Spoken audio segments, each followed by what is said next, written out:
Olá, minha querida aluna, meu querido aluno.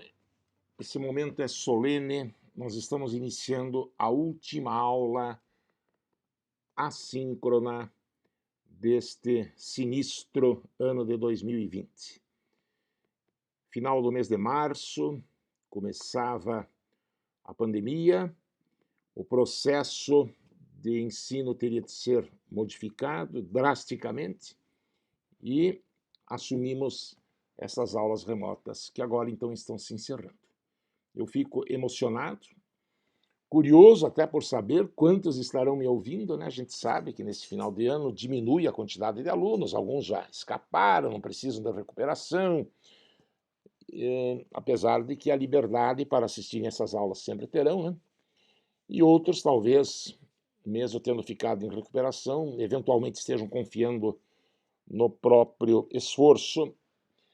Mas, enfim, você que me honra com a sua presença, receba o meu sincero agradecimento. Vamos juntos, então. Nós que iniciamos essa caminhada lá no final do mês de março, comecinho de abril, vamos em frente e concluir hoje a preparação para a recuperação final relativa ao último assunto programado para essa ocasião. Eu estou me despedindo, mas é claro que nós teremos também a aula síncrona, né? Com exercícios daí variados do ano inteiro, para que a gente faça o fechamento aí com uma super revisão. O título dessa aula, então, nosso último assunto importante em termos de prova de avaliação, é lentes esféricas. A respeito de lentes, então, nós separamos o assunto nessa apresentação em duas partes. Primeiro vamos ver de maneira bem objetiva, né, para ser possível falar tudo sobre lentes em uma aula que mal chega a 20 minutos, na parte da construção gráfica, de maneira objetiva, das imagens. Vamos fazer exercícios a respeito disso e vamos novamente retomar as equações de Gauss e da ampliação, reforçando as manobras matemáticas que aqueles problemas requerem. Sobre a construção gráfica das imagens, então. Para as lentes convergentes, é importante que você saiba que existem 5 possíveis imagens. Aqui você vê uma lente convergente com o foco objeto do lado esquerdo, do mesmo lado onde está o objeto, do lado de onde se supõe que a luz venha. Do outro lado, e a uma igual distância do centro, está o foco imagem. Dobrando essa distância, você tem os famosos pontos antiprincipais, né? AO e AI.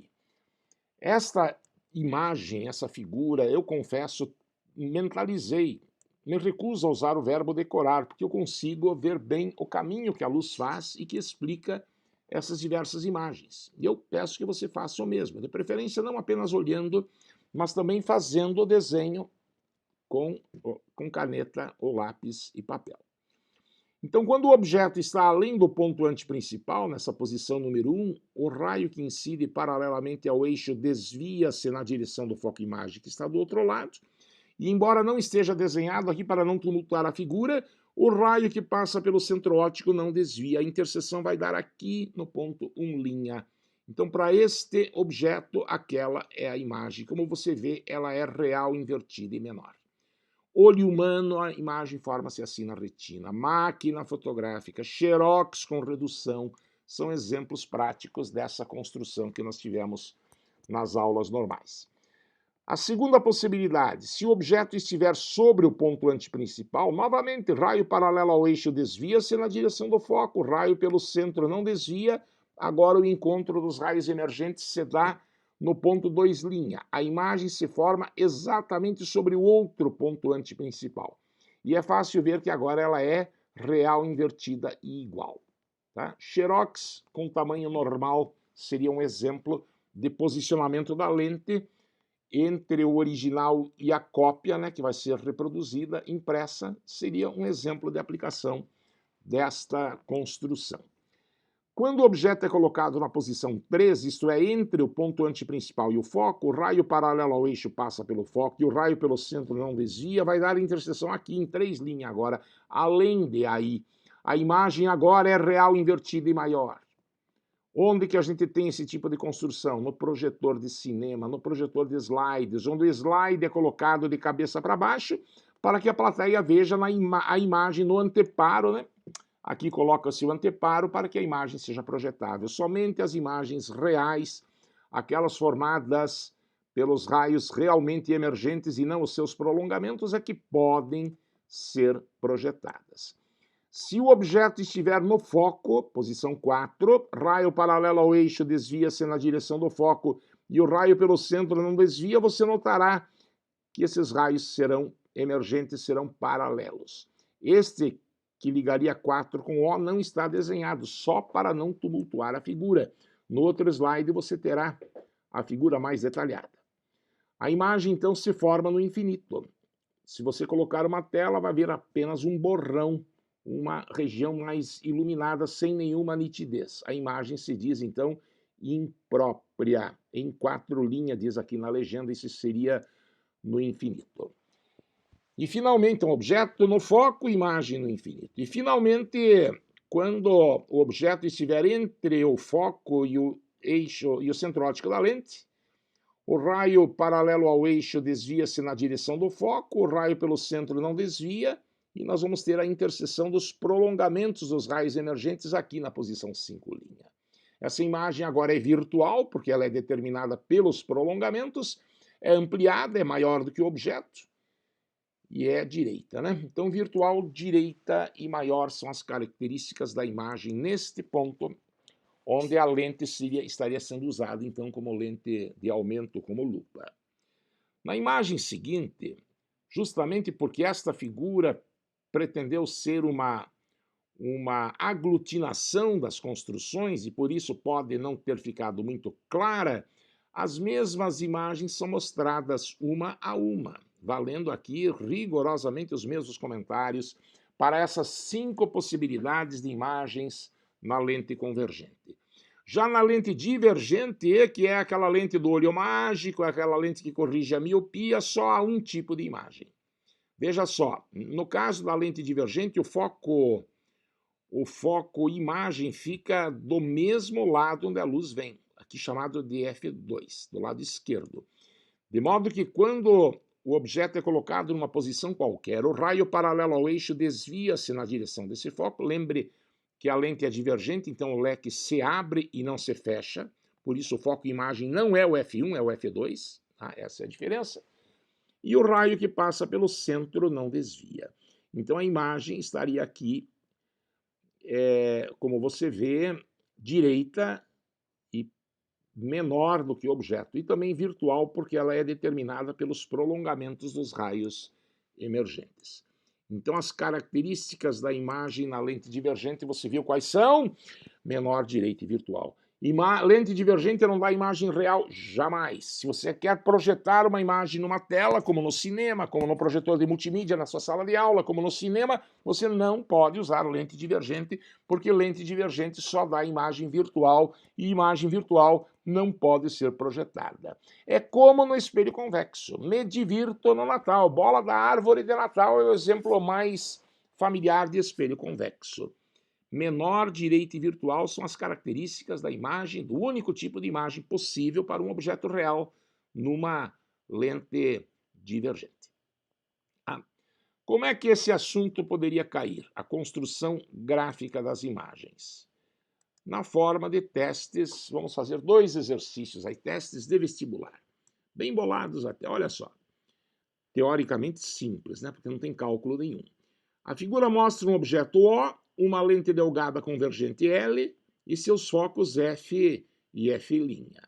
Então, F' que é o foco imagem, F é o foco objeto. O foco objeto na lente convergente está do mesmo lado de onde a luz vem, e o foco imagem está do outro lado. Sempre foi assim, né?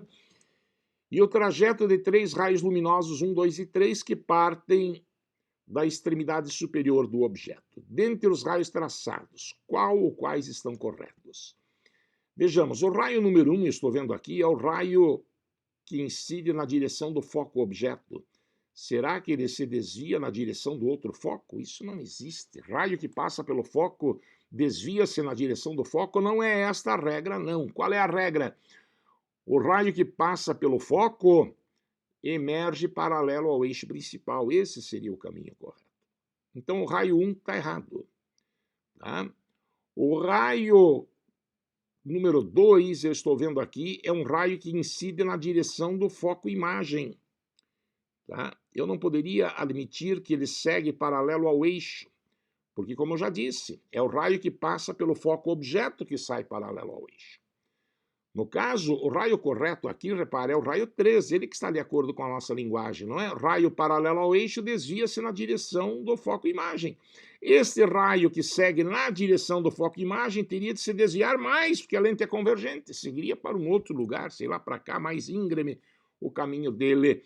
Esse raio número 2 não é nenhum raio importante que a gente tenha estudado. A gente estuda o raio que passa pelo foco-objeto, não aquele que incide na direção do foco-imagem. Este se dirige para cá, eu diria, né? Numa direção mais íngreme do que aquela do raio número 3. O raio número 2, portanto, está errado e 1 também está errado. De modo que o único correto é o raio 3. A resposta é a letra B, se você analisar as alternativas. Lembre-se daquela aula em que você aprendeu os 4 raios importantes. Aqui eu não estou falando do raio que passa pelo ponto antiprincipal objeto, o AO, né? Esse iria para o AI, não foi contemplado nesta questão. Desses apresentados, então, o correto é o 3, a resposta é B. Vamos confirmar. O slide seguinte está a confirmar que a resposta é a letra B.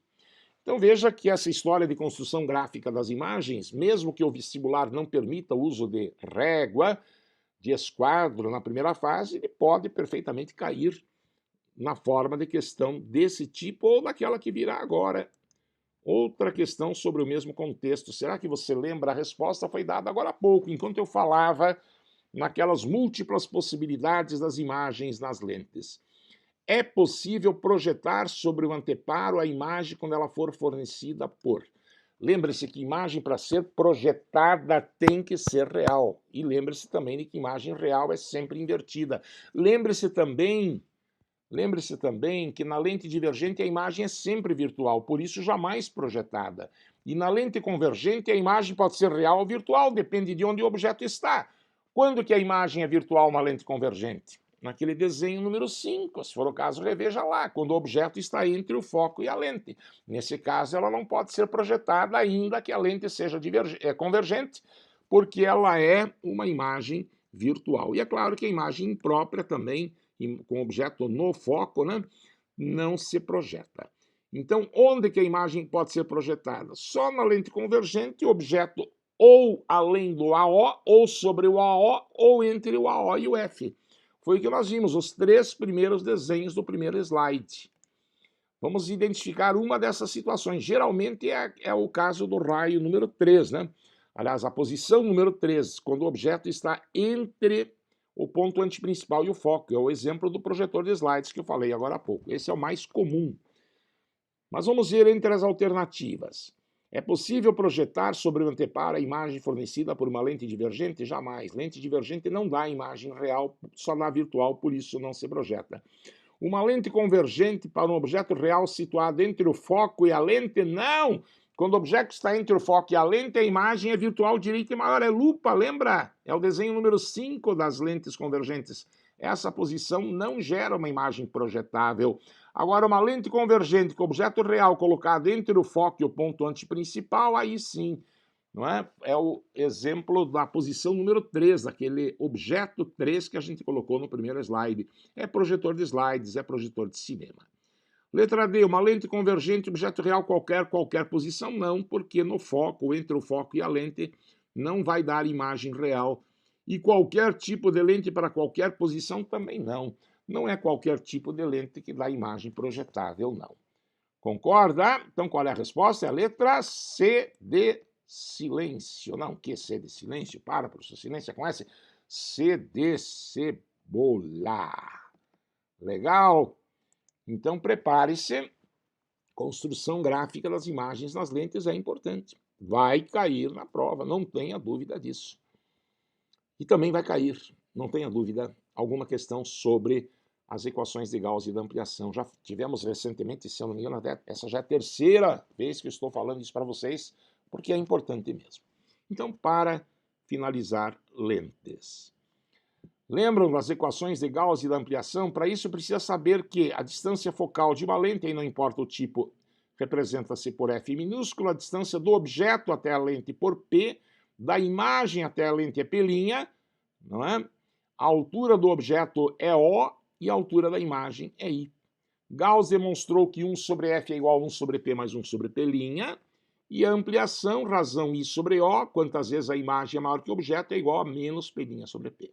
Sinais indispensável. F positivo para lente convergente, negativo para divergente. P' positivo revela imagem real, P' negativo revela imagem virtual. A ampliação, o A, e o sinal do I são positivos para imagem direita e negativos para imagem invertida. Leve em conta os sinais. E assim você saberá resolver problemas como, por exemplo, o último problema de hoje. O momento é emocionante, gente. Nós aprendemos tanta coisa, né, neste ano. E no próximo ano vamos aprender mais ainda, porque no terceirão, é assim chamado, a gente aprende matéria dos 3 anos do ensino médio. Então, vamos ver o que ficou reservado para esse último problema sobre lentes. Um objeto de altura 8 centímetros, é o O, posicionado a 6 metros do centro óptico de uma lente, portanto é o P que vale 6.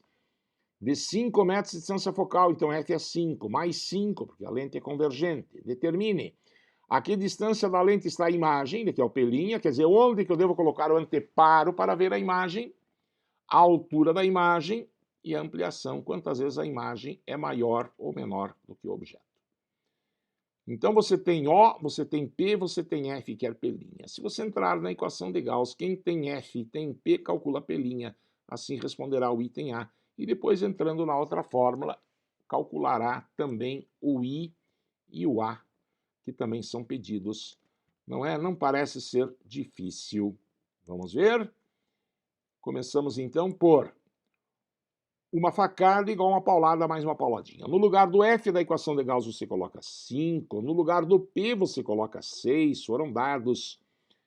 E o P' é tua incógnita. Passa 1/6 para a esquerda, 1/5 menos 1/6 igual a 1 sobre P', mínimo de 5 e 6 é 30, 30 dividido por 5 dá 6, vezes 1 dá 6, 30 por 6 dá 5, vezes 1 dá 5. Então 1 sobre 30 igual a 1 sobre P'. Então, invertendo dos dois lados, vai dar P' igual a 30, mais 30. A imagem forma-se a 30 metros da lente, lá longe. E ela é real porque o P' deu positivo. Tá? Este caso em que o P vale 6 e o F vale 5 é o objeto um pouco além do foco. É a posição do número 3 do primeiro slide. É a posição onde você coloca o slide no projetor de slides, também no projetor de cinema. A imagem tem que ser real para ser projetável. E por ser real é invertida. Lembra? Vamos conferir a altura da imagem.